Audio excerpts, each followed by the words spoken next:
नमस्कार, जोहार। उभरता झारखंड कार्यक्रम में आप सभी का स्वागत है। आज के अंक में फिर से हम सफलता की एक कड़ी जोड़ने जा रहे हैं। जी हाँ, आपको तो पता ही है कि महिला सशक्तिकरण आज चारों ओर विकास कर रहा है। हमारी महिलाएं पुरुषों के साथ कंधे से कंधा मिलाकर चल रही हैं। ग्रामीण क्षेत्रों की बात की जाए तो वहाँ की महिलाएं पिछड़ी इसलिए थी क्योंकि उन्हें अशिक्षा और गरीबी का बहुत ही बड़ा कारण जाना जा रहा था। लेकिन आज की महिलाएं अपने कला और हुनर से सफलता की ओर बढ़ रही है। जी हाँ, हम बातें करने जा रहे हैं लोहरदग्गा के। लोहरदग्गा के कई ब्लॉक ऐसे हैं जहां की महिलाएं लगातार सफलता की ओर कदम बढ़ा रही हैं। जैसा कि पेसरार ब्लॉक में महिलाएं दरी और आसन सिलाई कर रही हैं, वहीं किस्को ब्लॉक की महिलाएं प्राकृतिक संसाधन का उपयोग कर रही हैं, जिसकी उपयोगिता नहीं होती है।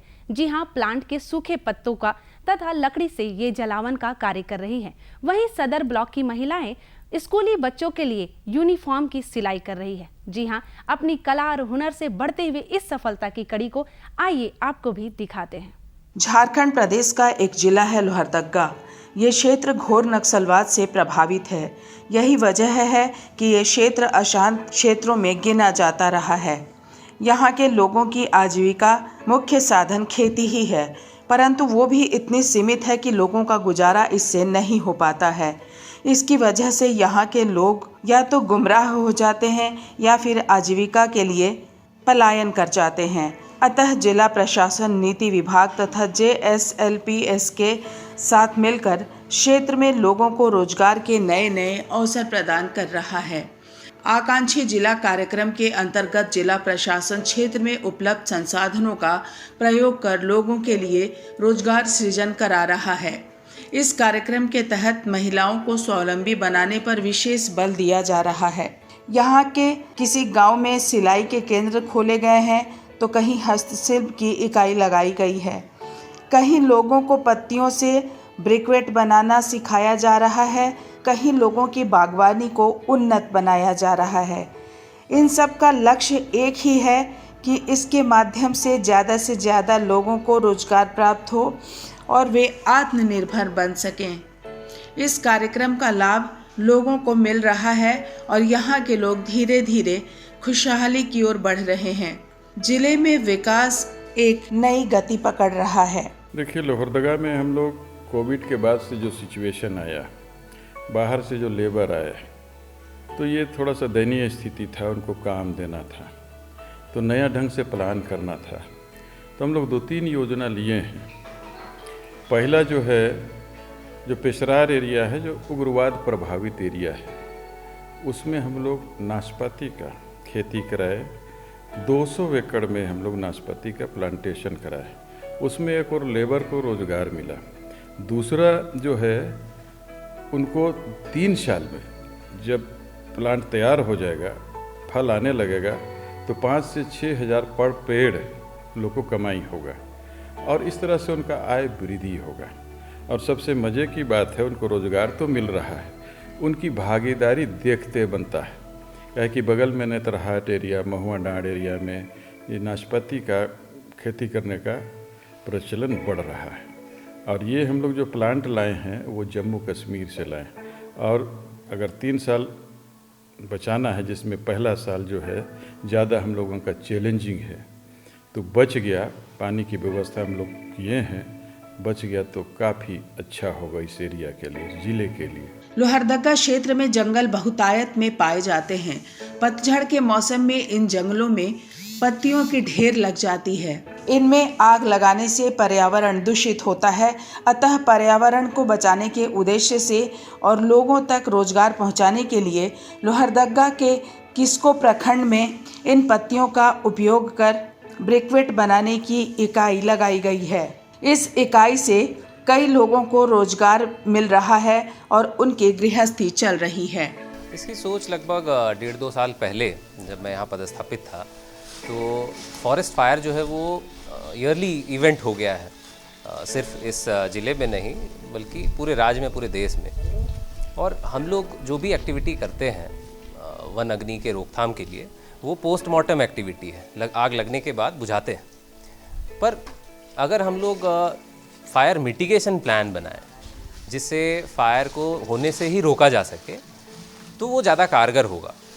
इसी दिशा में जब हम लोगों ने एक सर्वे स्टडी किया इस पूरे क्षेत्र में, तो हमने पाया कि क्लाइमेट चेंज की वजह से यहाँ के जो पेड़ हैं, ज़्यादातर साल डोमिनेटेड फॉरेस्ट है, तो वो पत्ते जो शेड करते हैं, जो लीव शेड होती है, उसकी प्रवृत्ति बढ़ती जा रही है।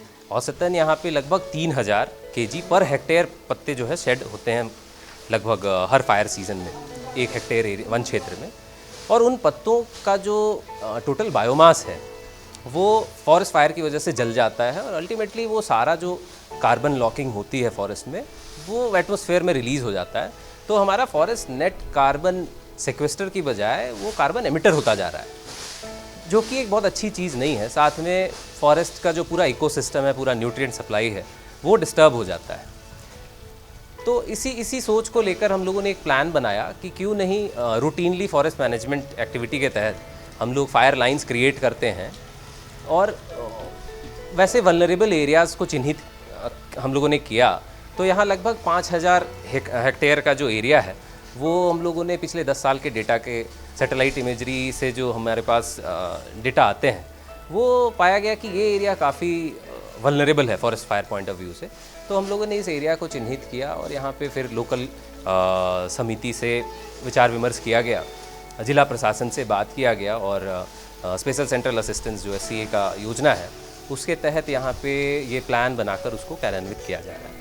इसमें यहाँ के जो स्थानीय लोग हैं उनकी भूमिका काफ़ी अहम है, क्योंकि जंगल से वैसे जो वल्नरेबल एरियाज़ हैं वहाँ से पत्ते चुनने हैं इनको, और यहाँ पे लाके ये मशीन में फीड करते हैं, और ये आर्टिफिशियल जलावन, आर्टिफिशियल फ्यूल वुड जो है उसका एक हम लोग फ्यूल वुड का विकल्प जो है तैयार कर रहे हैं, आप जैसा देख सकते हैं। और इससे लोगों को रोज़गार भी मिल रहा है।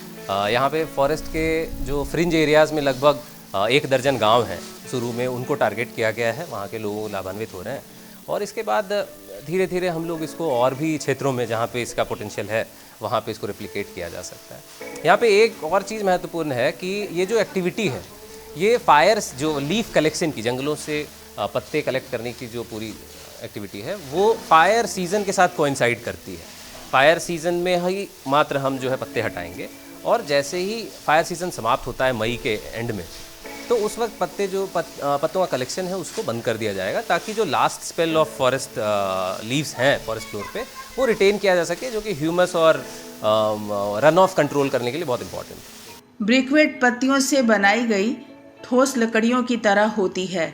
इसका इस्तेमाल जलावन के रूप में होता है। ईंट भट्ठों और होटलों में इसकी खपत की संभावना अधिक होती है। इसे बनाने के लिए सूखी पत्तियों को मशीन में डालकर परिसंस्कृत किया जाता है। जी सर, यहाँ जो ब्रिकेटिंग प्लांट लगा है, इसमें हमारे जिला प्रशासन के लोग आए, और हम लोग को गांव में एक बैठक कराए, और बैठक के द्वारा बताए कि यहाँ पर एक ब्रिकेटिंग प्लांट लगाई जाएगी, और यहाँ उस प्लांट में ब्रिकेट तैयार किया जाएगा। ब्रिकेट है सर, ये जो सूखा पत्ता को मशीन में डाल करके और उसको तैयार करते हैं, जो लकड़ी की तरह जो टाइट हो जाती है, ये ब्रिकेट कहलाता है। पहले इस क्षेत्र के लोग जंगल से लकड़ियां काटकर बेच दिया करते थे और इससे अपनी आजीविका चलाते थे। जब से यहाँ ब्रिकवेट की इकाई लगी है, लोगों ने जंगल काटना बंद कर दिया है। अब ये पत्तियाँ सुखाकर इस इकाई में लाते हैं और सप्ताह में औसतन 2 से 2,500 रुपये तक की आमदनी प्राप्त करते हैं। इससे एक ओर पर्यावरण की रक्षा हो रही है तो दूसरी ओर लोगों को रोजगार मिल रहा है। पहले तो बिल्कुल यहाँ रोजगार की साधन नहीं थी। लोग जंगल से ही भरण पोषण करते थे, जंगल को काटते थे और यहाँ से लकड़ी, यहाँ से लगभग 14-15 किलोमीटर लोग दूर लोहरदगा ले जाते थे और वहाँ लोग बेचते थे और वहाँ से कुछ रोजी रोटी करते थे। और बाकी जो जंगल नहीं जाते थे वो लोग यहाँ से पलायन भी कर जाते थे बाहर, जो ईंट भट्ठा हुआ और कहीं किसी जगह। तो साप्ताहिक सर अभी डेली 250, 300 तक, 400 तक एक आदमी कमा लेते हैं। तो उस हिसाब से मतलब 2400, 2500 तक लोग 2000 तक कमा लेते हैं। यहाँ की महिला आशा देवी इस इकाई के लगने के बाद से पत्तियाँ चुनकर लाती हैं और इसे यहाँ बेचती हैं। इन्हें पत्तियों को 2 रुपये प्रति किलो के हिसाब से पैसे मिलते हैं। ये सप्ताह में इससे 1,500 रुपये तक की आमदनी आराम से प्राप्त कर लेती हैं। ये इन पैसों से अपना घर चला रही हैं और आत्मनिर्भर बनती जा रही हैं। बोला गया था, कंपनी आया है, पता थी जमा करने का, कब बोला गया था, तो हम लोग भी सब सलाह किए कि पता बिक रहा है तो काहे नहीं जमा करेंगे, 2 पैसा आ रहा है तो क्या पता ऐसे ही ना सड़ जाता है। जब बोल के हम लोग जमा कर रहे हैं और ला रहे हैं। बहुत सारा गांव का सभी कोई लाते हैं, जितना गांव में है सभी को हम लोग सभी जमा करते हैं, सभी लाते हैं।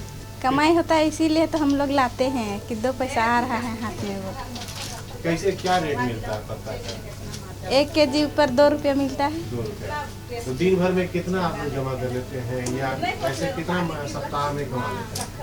सप्ताह में कमा लेते हैं 1,000 1,500 से कमा लेते हैं। 1,000 कमा लेते हैं। इसी तरह से किस्को प्रखंड में महिलाओं को आर्थिक रूप से सशक्त बनाने के उद्देश्य से सिलाई केंद्र चलाया जा रहा है। इस क्षेत्र में स्कूल यूनिफॉर्म बनाने का कार्य किया जा रहा है।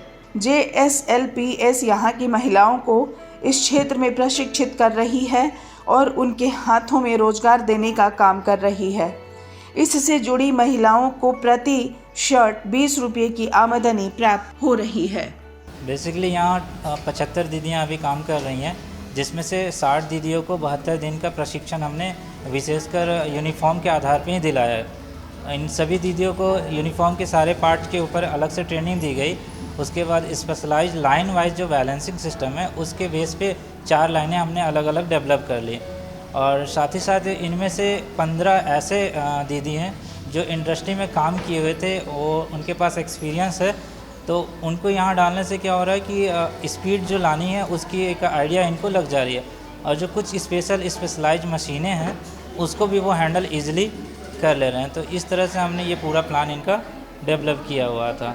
यहाँ जो अर्निंग का जो कॉन्सेप्ट पूरा बनाया गया है ये पीस रेट पे बनाया गया है। सभी दीदियों को उनके दिए गए काम के आधार पे पेमेंट किया जा रहा है। जैसे कि यदि एक शर्ट बना रही हैं तो एक दीदी को एक शर्ट का 20 रुपये मिलेगा, तो उस केसेस पे यदि वो ज़्यादा शर्ट बनाएंगी तो उनको ज़्यादा पैसा मिलेगा। ये यहाँ मॉड्यूल रखा गया है, और क्योंकि ये पूरा का पूरा बिजनेस दीदी लोग में ही रखा गया है, ये इनकी कार्यकारिणी समिति से लेकर सारा चीज़ ये बिजनेस यही हैंडल करेंगे।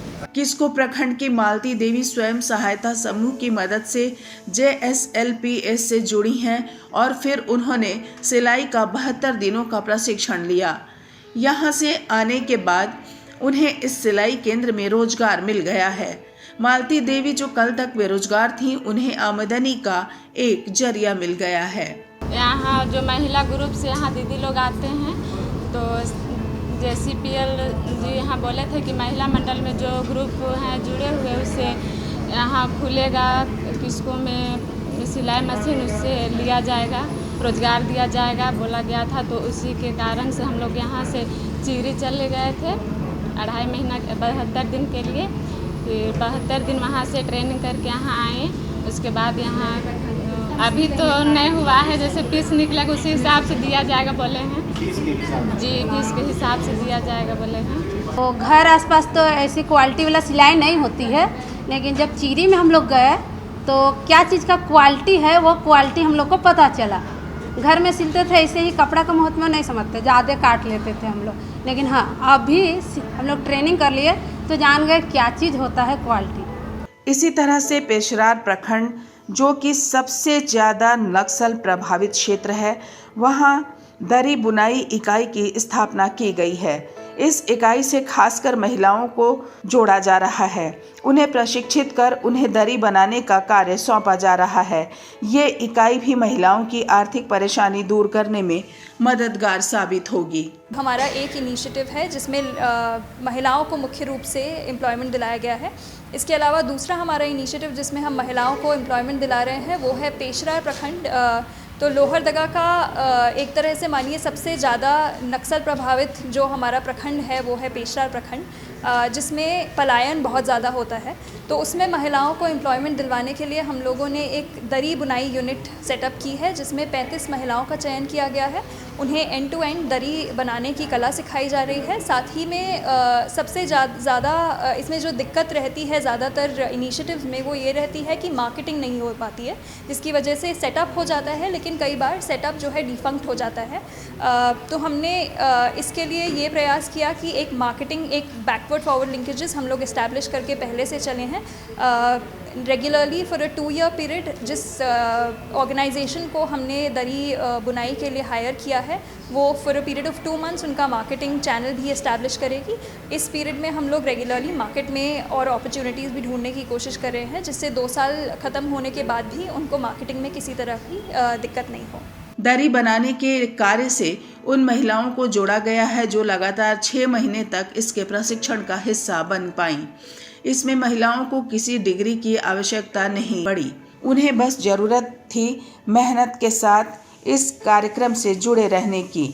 जिन लोगों ने ऐसा किया वे आज दरी बनाने के रोजगार से जुड़ गई हैं, उनके लिए आमदनी का एक नया रास्ता खुल गया है। तो मल्टीपल चीज़ें थी जो हम लोगों ने ऑब्जर्व करी महिलाओं को चयन करने में। जैसे अगर मैं बात करूँ दरी बुनाई की, तो उसमें हम लोग को ऐसी in terms of academic qualifications कोई हमारी लिमिटेशन नहीं थी कि हम बहुत पढ़ी लिखी कोई महिला हो तो उसे ही रखना चाहते हैं। हमारा कंसर्न बेसिक ये था कि 6 महीने के लिए उनको एक ट्रेनिंग दी जाएगी और इस 6 महीने के पीरियड में उन लोगों को किसी भी तरह का पेमेंट नहीं दिया जाएगा। तो उस 6 महीने के अंतराल में जो भी दीदियाँ हमारे साथ आके सीखने में रुचि रखती हैं और वो 6 महीने कंटिन्यूसली सीख पाती हैं, उन्हीं दीदियों को हम लोग अपने साथ जोड़ना चाहते थे। जिसके लिए इनिशियल 1 month हम लोगों ने देखा कि कौन दीदियाँ हैं जो रेगुलरली आती रहती हैं, बिना ब्रेक के कंटिन्यूसली सीख पाती हैं, उन्हीं को हमने इस कार्यक्रम में जोड़ा। अगर हम अपैरल पार्क की बात करें तो इसमें हम लोग ने एक 2 महीने का रेजिडेंशियल ट्रेनिंग प्रोग्राम रखा। रेजिडेंशियल ट्रेनिंग प्रोग्राम के दौरान हमारी कंडीशन ये थी कि दीदियाँ पूरे समय जहाँ पे उनकी ट्रेनिंग होगी वहीं पर रहेंगी, अपने घर उनको जाने नहीं दिया जाएगा, क्योंकि हमने अपने पुराने इनिशिएटिव्स में ऑब्जर्व किया था कि अगर लोगों को हम वापस घर जाने देते हैं तो उनका जो लय है वो टूट जाती है। तो जो भी दीदियाँ ये फॉलो करने के लिए तैयार थी, साथ में कुछ बेसिक चीज़ें थी, जैसे अगर उनको सिलाई करनी है तो उनकी आंखों की विज़न अच्छी होनी चाहिए, तो बहुत ज़्यादा बड़ी उम्र की महिलाएं उसमें नहीं पार्ट ले सकती हैं।